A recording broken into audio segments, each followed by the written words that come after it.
can't buy. It resides between my eyes. Walked through the fire, came out better on the other side. See, life's like a beach if you find the sand. And right now, I feel like $100,000. You are listening to Inspired Insider with your host, Dr. Jeremy Wise. Dr. Jeremy Wise here, founder of InspiredInsider.com, where I talk with inspirational entrepreneurs and leaders like the founders of RX Bars. They end up selling to Kellogg for $600 million.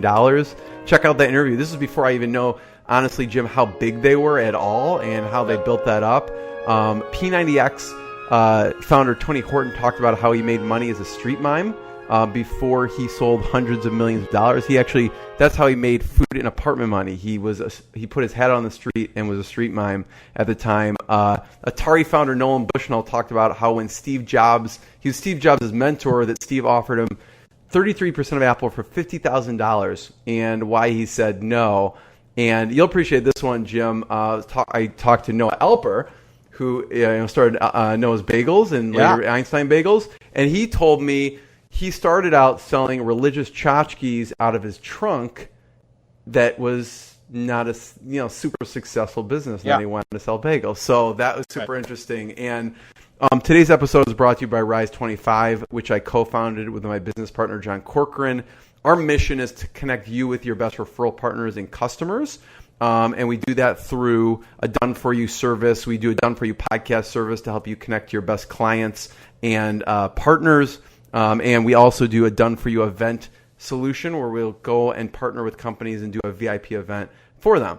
And it's behind a greater mission and purpose. You can go to rise25.com/mission, and it's a veteran entrepreneur scholarship. So when we do events, we try and actually fund a veteran entrepreneur to come so they can meet the network and help up-level their business. And there's a long story behind that. It's my grandfather was a Holocaust survivor in Nazi Germany, while John's grandfather was a B-17 captain pilot who flew 35 missions over Nazi Germany.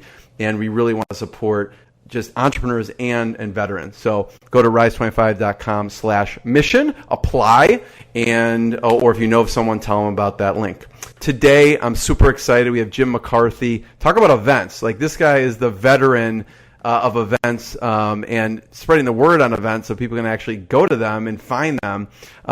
Jim McCarthy is a co-founder and CEO of Goldstar, and Goldstar started in 2002, which in internet years, Jim, is like 300 years old, and they sell millions of live event tickets to millions of people on behalf of more than 5,000 venues and producers every year. He's a curator and co-founder of the TEDxBroadway. He is on the board of directors for the Union Station Homeless Services as well as the Pasadena Playhouse. And you have to check out sellingout.com. Make sure to find Jim's podcast on there on sellingout.com. And also, don't mess with Jim, because I read, Jim, I don't know, you're a black belt in Northern Eagle Claw Kung Fu. Just that name scares me. So. Yeah, I mean, it should. It really should. It's like in less than 3 seconds, you could probably kill me. Is that? I don't know. It might take 10. 10. Okay, got it. You seem tough. Thank you for joining me, though. My pleasure. Thank you for having me. This is great. What's interesting about... I love reading some of those stories, because what's interesting about entrepreneurship is almost all the time what you start off doing is never what you end up doing in the company or the product. It always evolves. And you have a really interesting, eclectic background from studying English at Harvard, MBA at UCLA, teaching English in Japan, experience with Noah's Bagels, GeoCities, on to Goldstar. I wanted to hear a little bit, start off with some Noah's Bagels stories and what you learned there. What were you doing at Noah's Bagels? Yeah, Noah's was really a formative experience for me, and I consider myself very lucky to have been there at that time. You were talking about Noah, who the first thing I tell people is there was a real guy named Noah, and he was the founder of Noah's Bagels, and I worked with him. I knew him very well. I still occasionally hear from him, but this guy was the mensch of mensches. And it really is here I am, this Irish Italian guy, using Yiddish terms and knowing the ins and outs of kosher and everything else. It was really it was one of those kinds of experiences. But in the early '90s in the Bay Area, the hottest concept in the whole place was Noah's Bagels. We had a relatively few stores, but you might wait at the marina, for example, the marina location for an hour and a half. Really? To get your bagel, and it was a big celebrity sighting place. It was really bringing not only like a pretty darn good bagel and a true kosher keeping shop where you could get lox and schmear and whitefish and all the things that typically are pretty hard to find in California. Yeah. But it was also the thing that Noah always talked about, which is this idea of Heimlichkeit, which is this warm, homey feeling that people got when they went into a Noah's store. And we very successfully, with his sort of strategic direction and guidance, we created a really special concept, a really special place. And then when I joined as a store manager in one of the Berkeley stores, we had, if I'm not mistaken, 13 locations entirely in the Bay Area. And over the course of the next 3 years, we had 150 locations up and down the West Coast. And so that was a story of, incredible, things that you learn about how what growth does, and both positive and negative, and really pushing an organization to its sort of breaking point in a lot of ways. And some things went well and other things broke, and so that sort of story about what does it mean to grow an organization really, really fast, and where do things start to go awry, and what can you replicate easily and what can't you? That was an amazing part of it. And underlying all of this was an extremely healthy employee and customer centered culture that eventually changed. So it was really an object lesson in brilliant things, and Noah and his brother Dan certainly laid the foundation of that, the early employees, but also where those things are not invulnerable, that however firm the foundation might be, they're not invulnerable to decay and the vagaries of what happens when you put other pressures on them. That was big. You experienced growth firsthand there. That's tremendous growth. And anything, right? If you want to grow muscle, it has to break. It has to tear the muscle fibers. So you have to, it has to break down to grow, I imagine. What did you see as some of those? And you probably brought those into Goldstar too. What are some of those? The growth what were the positives? What were some of the negatives that you saw with growth?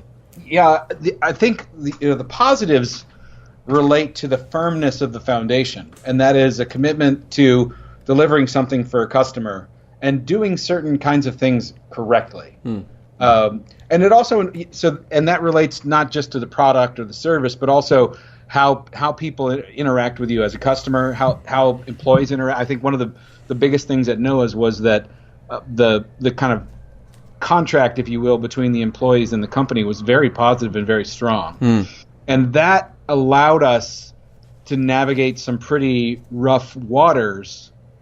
But then on the negative side, we went so far with that stress that even that wasn't enough to kind of hold some aspects of the business together. Years ago in business school, I did this case study mapping Starbucks growth against Noah's growth, and some of the commitments that got made at different times. And this was actually after Noah had exited the business. But that's interesting from your perspective, experiencing that. I imagine other people in your MBA program had not, didn't have the insight or inside knowledge of it. Probably not, And if you graph the growth in Starbucks stores, just a few, they were around the same time as Noah's, and on different scale, but the percentage growth was actually quite steady. The number of stores was tremendous because they were just a bigger organization, but the growth in terms of the percentage was actually fairly steady. The growth at Noah's on the base was just straight up. So it was just straight up. So it was the two lines actually tracked along together for a number of years, and then ours went straight up, and theirs continued sort of on that steady climb. And it reached a point where you know one of the biggest problems when you face growth of that kind is that you cannot, especially if your culture or if your business relies on people who can operate inside a culture that's that's reinforcing, a culture that's supportive, all of that, is you can't find enough people who can get committed to that fast enough. What was the argument in the MBA? Like when people were saying, would they say they should have tried to grow slower, or that if they had the chance to grow, they should just grow? What are your thoughts, and what was the conversation around that?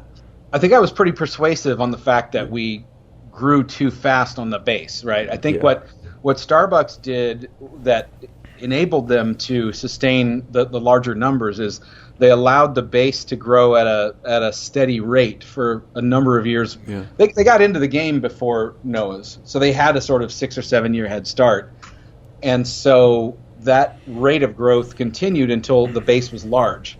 Like I said, we started with 13 stores. Well, I started there when there were 13 stores, and just a year later they were 50 or 60. So you're talking about 400% growth on the base. Mm-hmm. That is a lot, because if you have 13 stores and you open 5, what happens is you can take the expertise of one store manager or one set of trainers, and you can kind of graft those onto the new plants. Mm-hmm. But at some point you just run out of the people who can bring that to the party. Yeah. So it was really a wonderful and sort of unfortunate sort of winding down that happened with Noah's. You seem, it's interesting, Jim, you're sort of a natural teacher. If you go back on YouTube, you have these great videos from like 9 years ago of teaching business concepts. I want to go back to your Harvard days for a second. Sure. And you went on to teach English in Japan, right? But at that point, what did you want to do? You're at Harvard. What are you thinking you want to do when you grow up at that point? When I was in school, I think there was a point where I thought maybe I'd be an English professor. But the more I got acquainted with what that meant, the less I wanted to do it. Why?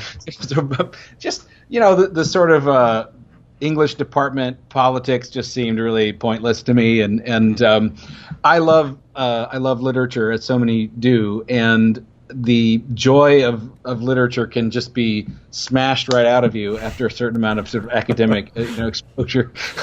I was like, some people. That's why you go to Goldstar and you go to the theater and experience it entertained, right? So, exactly. That's right. That's really more the idea. No, I mean there's great academic work that's done, but on the other hand, a lot of it's like, oh God, I read this because I liked it, not because I wanted to break it down to the degree.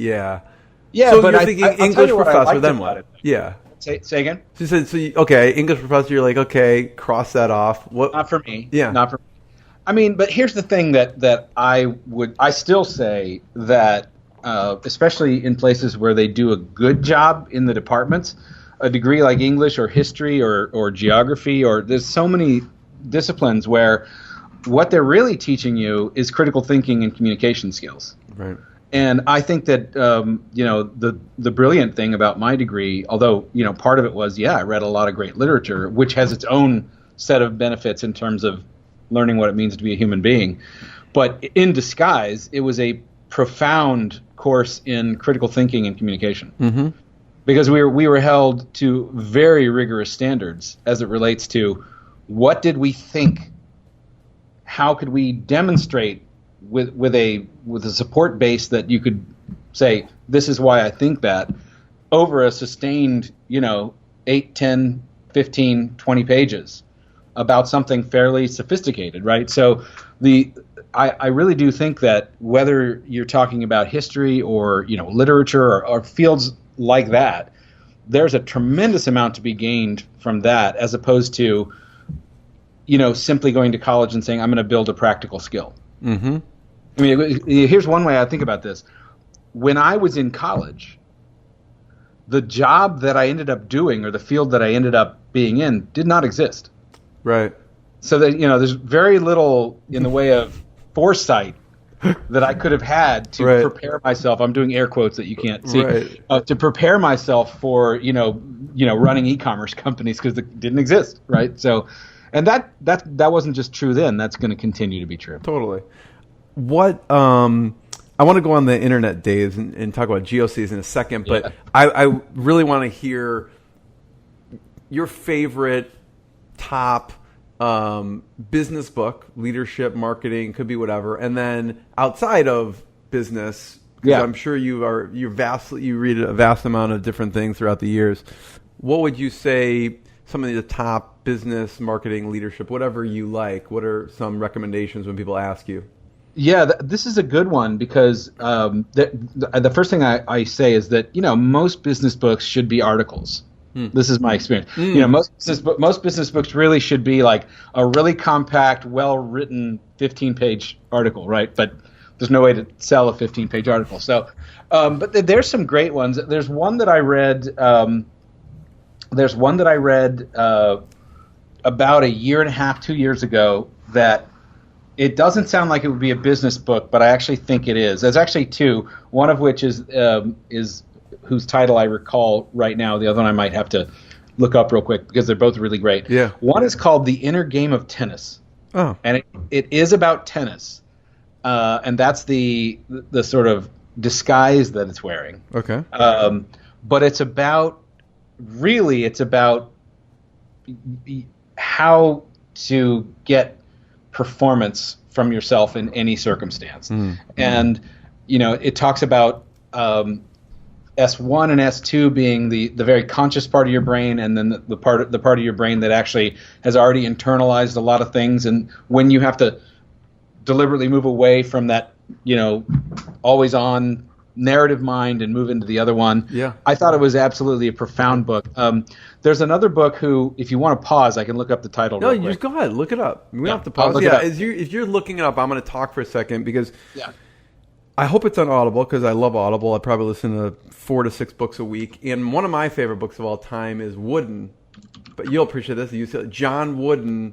Any of John Wooden's books, honestly. But Wooden, if you're watching the video, I have it like on hand. Like I could reach for it. And I have all these notes. I've like torn through it. And like you're talking about a 15-page book. This book is like very small pages. You can get through it in no time. And it's just got life lessons, business lessons, whatever it is. So this is one of my favorites.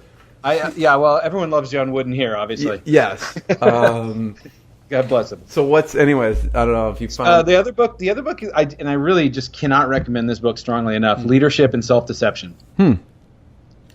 It's a book about the consequences of failing to fully see other people as human beings.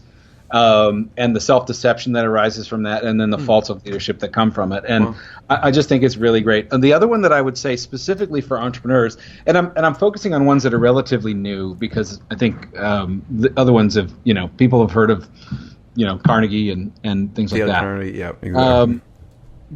Was written by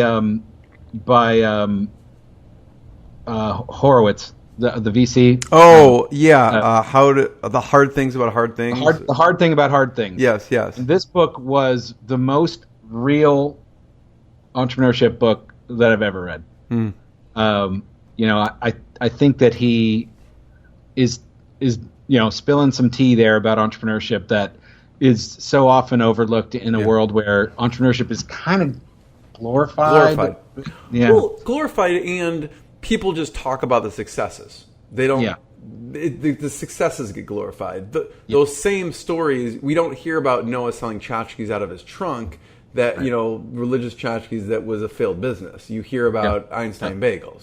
Yeah. So and you don't hear about the gut wrenching aspects of the successes either. I think that's the other thing. Is like even when and I think maybe especially when there's a success, there are moments where you just like don't know why you even went down this path. Yeah. I'm going to go back to GeoCities, but you said when I was doing some of the research, and I love this, and I'm going to have you dig in more with this. You're like, what are you going to say, Jeremy? But you said if you're not ready for 2 or 3 years of virtual misery, then don't start your company. Yeah, I stand. So stand up. So tell me about some of the early challenges, because that comes from, I'm sure, what you experienced with Goldstar. I think this goes back to that whole, and when I give advice to entrepreneurs, I tell them, you need to be ready for this. Because for most people, starting a company has to do with a lot of anxiety around your personal financial security. If you happen to be independently wealthy or whatever, the burden is perhaps lighter, but for a lot of people, this is about putting your financial stability at risk. And relationships sometimes too, because Sure. the biggest fights become because of that instability. That's right. I think, in fact, it spins out to, just about everything in your life is destabilized by this. And there's no guarantee that you're going to get something in return financially from that risk. There's no guarantee, whatsoever. It's not just work hard, pay off. It just doesn't work that way. And so when people go into it and they don't know that that's what they're in for, and they resist that. It's like, the GIs who've been to Iraq, and Afghanistan have this expression, embrace the suck. Like once you're there, you got to get in the mindset like, yeah, this sucks. We got a job to do and we're going to get through it together. That kind of mindset.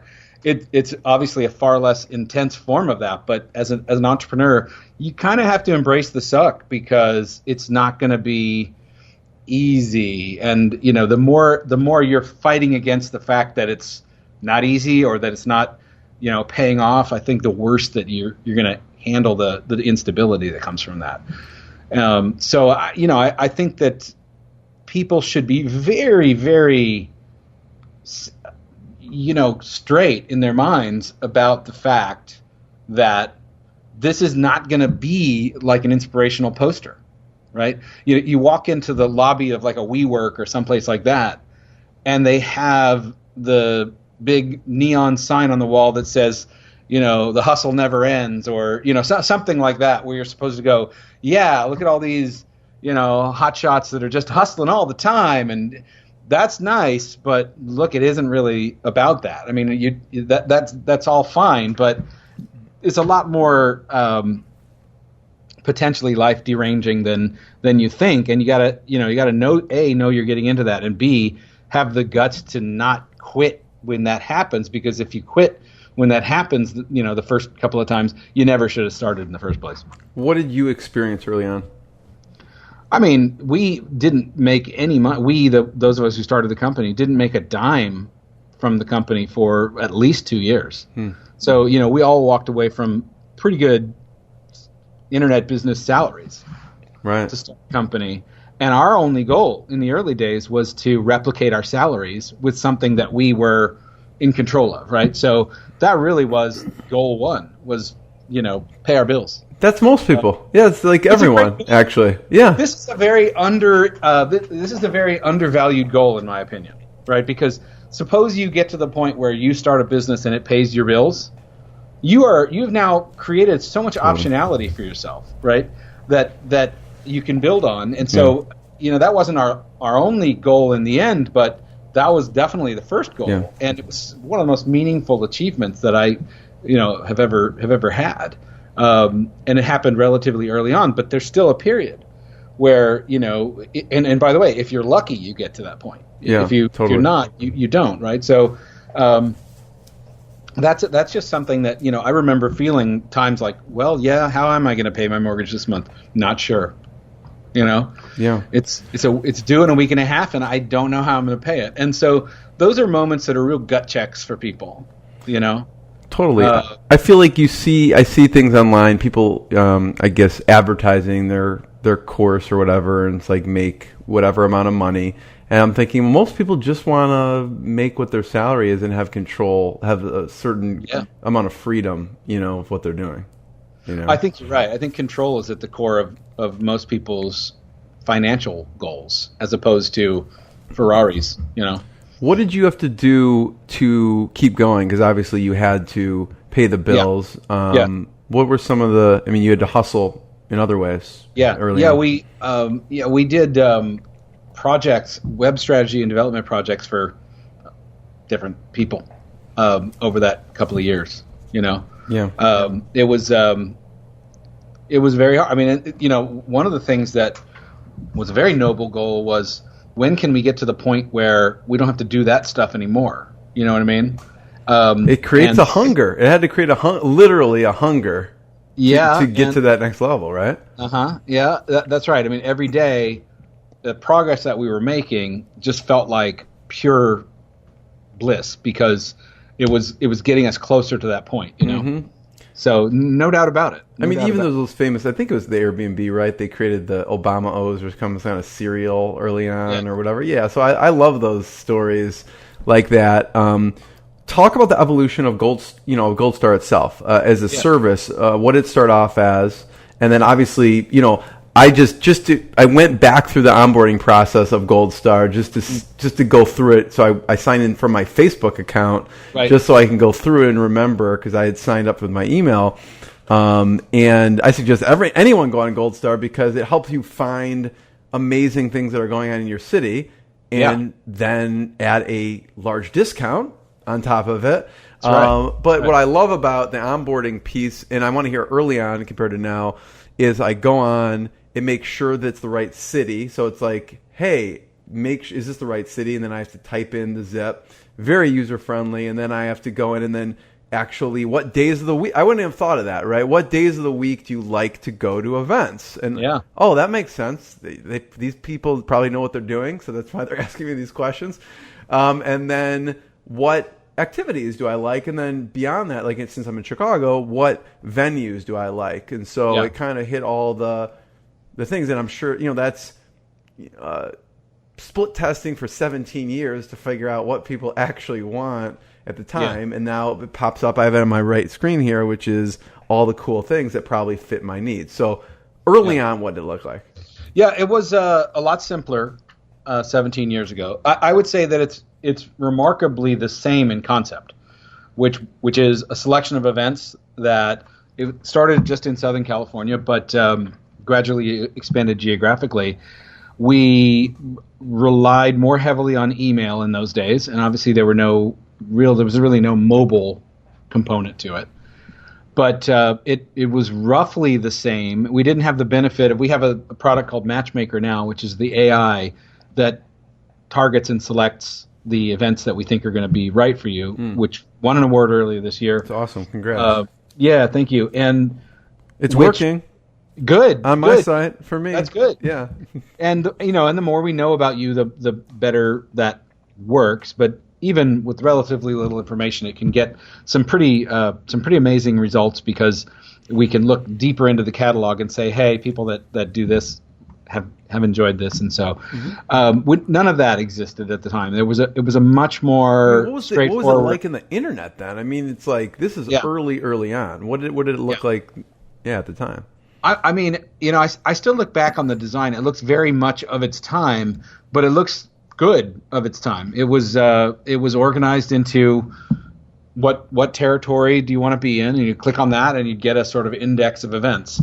And the event record, that the title and the price and that kind of stuff has changed stylistically a million times between now and then. I mean, that's part of it, is that some of the change has been improvement toward, better understanding of how things work, and others has just been changes in style, design. Right? Things have really changed in terms of people's expectation of design. Every now and then you come across a site that hasn't changed in 10 or 15 years. Craigslist?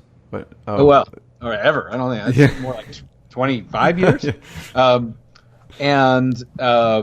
And you see like, that's that makes me think of 2005. Totally. Yeah. So we've been through 3 or 4 iterations of major change. I mean, mobile being really the big one about 7 or 8 years ago, where the user behavior was shifting so rapidly to mobile that we had to make a sustained 2 to 3 year investment in getting that right. That's both tough, on mobile, right? Web. Yeah, very tough. Very tough. I mean, you have to overhaul the platform to make sure everything's totally. Yeah, and I would say with mobile, and this has happened primarily now, but there was a long period of time where organizations were dabbling in mobile, right? They were saying, what can we do to tweak what we're doing? Or the way I used to put it was, you think that the desktop is Batman and mobile is Robin, but what you don't realize is that the mobile is Batman and the desktop is Robin now.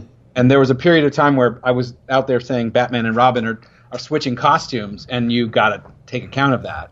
Well, that's good, because if you didn't, you'd probably be like 10 years behind the 8 ball, right? I think we'd be out of business. Really? Right? Like, this is what I, sometimes I talk about with entrepreneurs or just internally, is sometimes you have to make a commitment that you can't prove is going to work, right?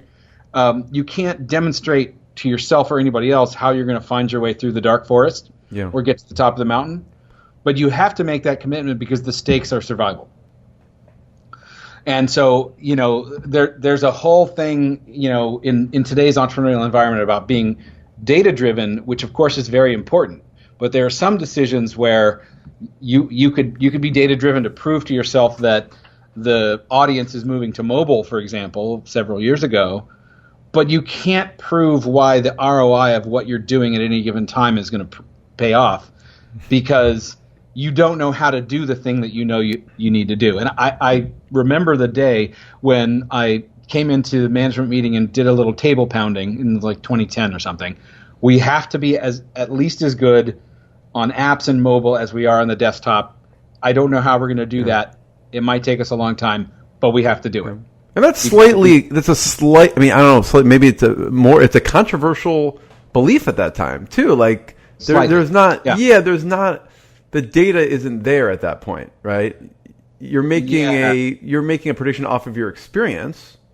Yes. Yeah. It was as if you were looking up at the snow-covered mountain and the avalanche is moving, but it isn't threatening the village yet. You know what I mean? Right. And I'm like, I think that avalanche is going to crush this village. So they're like, what? That little thing? That's not gonna.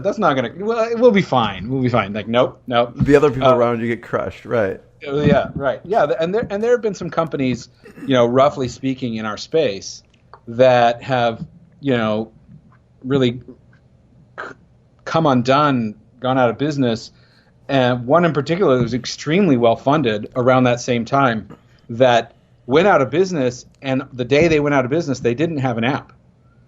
And so I'm sitting there going like, I'm not saying they went out of business because they didn't have an app, but what I can say is that they didn't make the investment in mobile that was necessary during that period of time, right? So it's those are the kinds of things that it's a gut check moment. It's where the commitment has to come before the confidence that you can do it. You have to say, we're doing it. We're doing it because we need to do it. It's either survival stakes or an opportunity so big that we're going to have to figure out how to climb this mountain on the mountain. What's the equivalent now to desktop, mobile? Yeah. What's the equivalent now for us, or just in general? Yeah, for you. For where are you looking? Yeah. There's a few.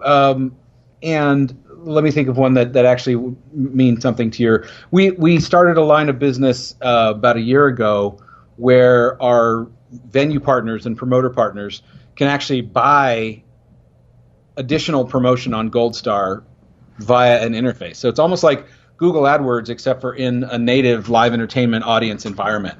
You can self-serve. You can, that has all this flexibility. And, I think that line of business is enormous. I think there's basically no limit to the market size there.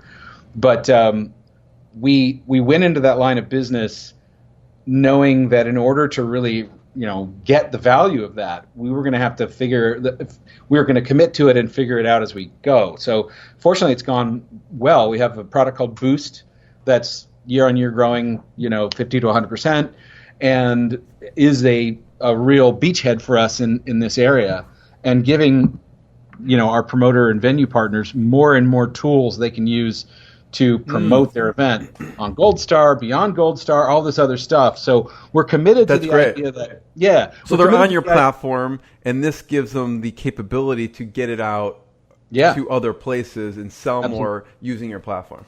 Yeah, so the commitment for us is that it's going to be the one place where you can go if you have a live event and promote it in a million different ways. Yeah, that's great. And we're part of the way there. That makes sense.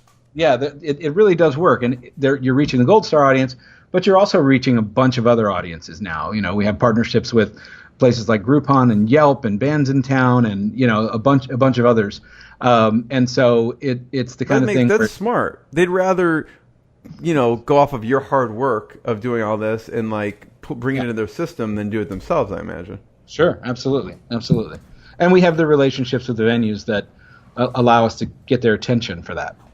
There's so many interesting questions. I want to hear your take on partnerships. From an internal perspective, it's hard enough to run a company, and I imagine having partners is amazing, and it could also be challenging.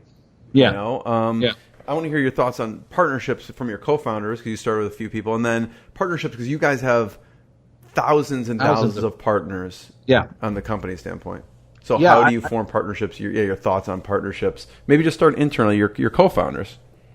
Well, I could talk all day about that, but I mean, we've had an incredibly productive relationship. We're friends, in addition to having started the business, and we have some real alignment when it comes to values and objectives. But then we also had the benefit of being really different in terms of our skills.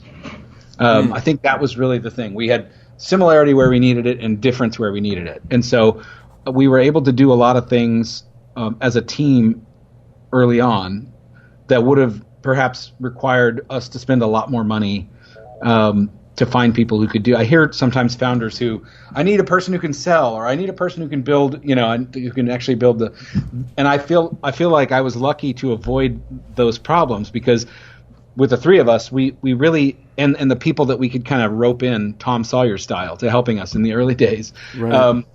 Paint this fence. Yeah, exactly. You know what I mean? It's going to be really fun. We took good care of all those people, don't worry.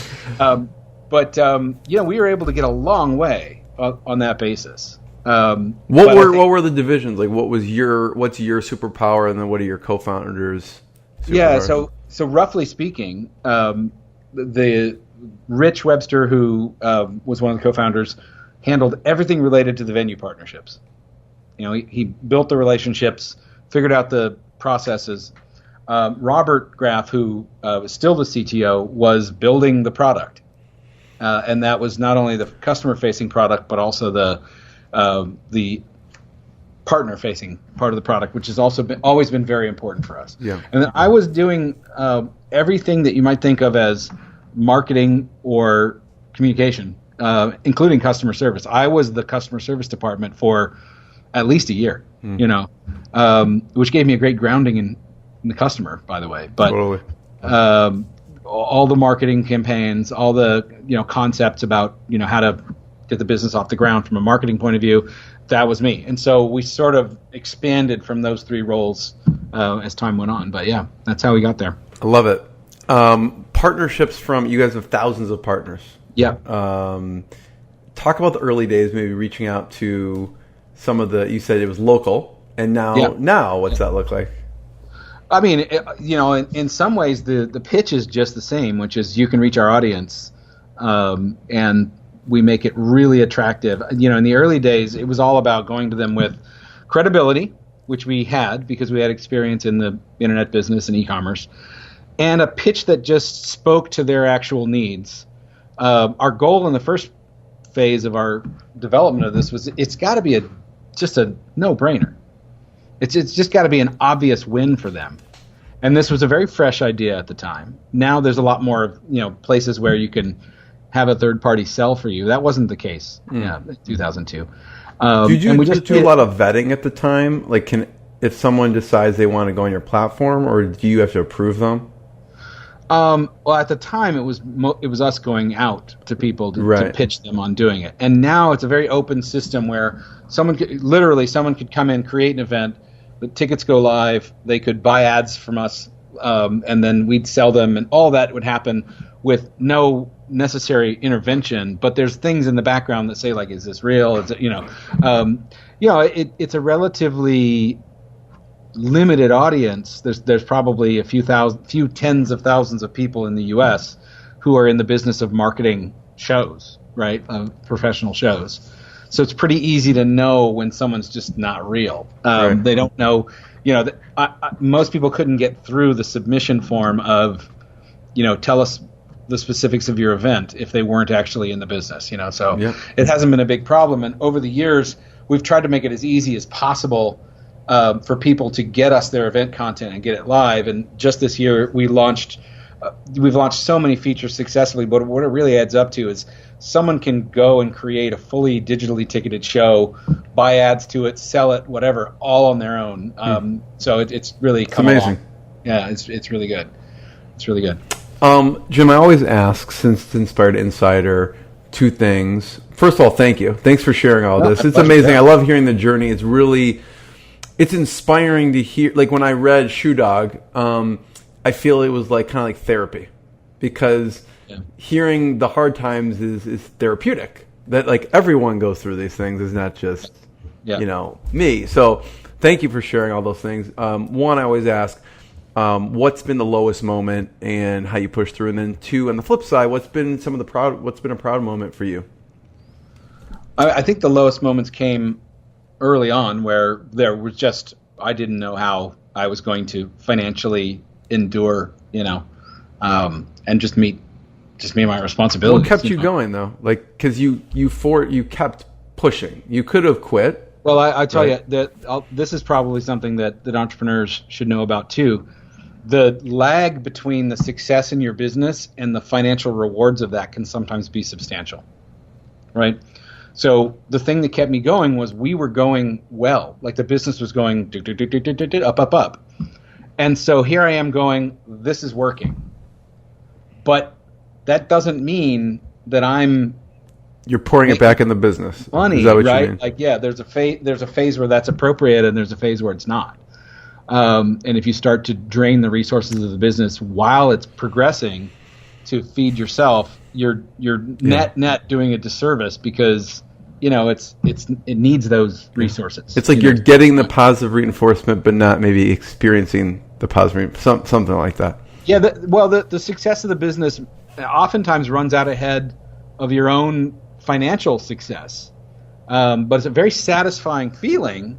It's just that you got to take a deep breath and say, okay, how long is it going to take to get there, and what do we have to do? And I think that entrepreneurs should know that can happen, but also take care of yourself to some degree when it gets to the point where you are at risk because you're not getting resources. You have to take that into account, right? Mm-hmm.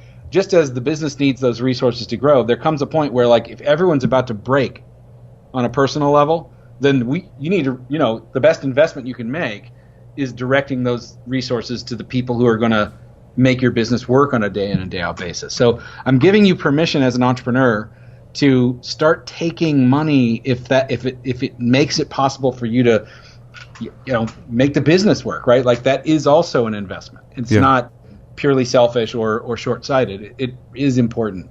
But there were some tense times, and we pushed through them. We didn't go raise money and give ourselves salary. It just wasn't that kind of thing. Yeah.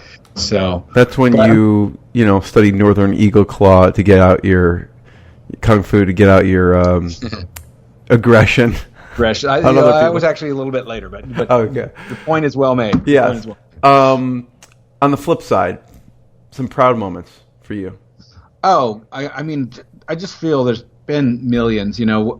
We've had so many milestones, either with products that we've rolled out or millionth customer, 10 millionth customer. I'm trying to think of recently. For example, I mentioned getting to the state with our organizer-facing tools where it is truly a self-serve platform end-to-end, digitally integrated with the ticketing systems and everything else. We had a major release on that just a few weeks ago, where I'm just looking back in wonder at how far that platform has come and how far ahead it is of anything else that's out there. And so, there's just a lot of things where when you look back from the perspective of where you are, it's kind of amazing. But then again, there's a million more to come, right? So. Yeah, and there's a couple other, contributions you can make now because of this. I imagine you're the TEDxBroadway co-founder, Yes. and then the Union Station Homeless Services. Yeah. I don't know if you want to mention both of those and kind of what your involvement is. Well, TEDxBroadway is a TEDx event on Broadway, just like it sounds. Yeah. And Goldstar has been in collaboration with Situation Interactive, or Situation Marketing, I should say, which is a Broadway-based but not exclusively Broadway marketing firm in New York.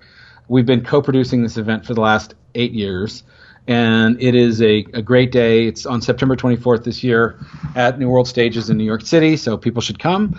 We have great speakers both inside and outside the Broadway world that are there, and we get to, this is actually another relationship and partnership building opportunity too. It's been really fun and good. Union Station Homeless Services, I've been on the board now for about almost 6 years. And it is an organization in Pasadena, California, that is one of the most effective organizations in the whole country when it comes to reducing homelessness and actually, working on the problem of homelessness.